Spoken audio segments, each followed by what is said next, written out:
Isinagawa ng Police Regional Office 5 ang send-off ceremony sa PRO 5 Grandstand Camp Brigadier General Simeon A. Ola, Legazpi City bilang paghahanda para sa gaganaping Iglesia ni Cristo Peace Rally na magsisimula sa Nobyembre 16 hanggang 18. Pinangunahan ni Police Brigadier General Eugenio Raimundo Jr., Deputy Regional Director for Administration, bilang kinatawan ni Regional Director PRO 5 Police Brigadier General Nestor Babagay Jr.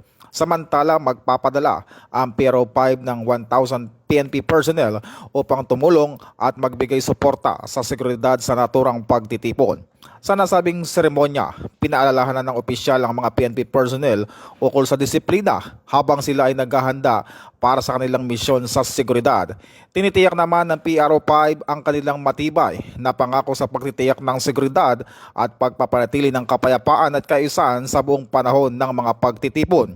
Mahigpit ding pinapaalalahanan ang mga PNP personnel na sumunod sa lahat ng operational protocols, panatilihin ang profesionalismo at magpakita ng maximum tolerance.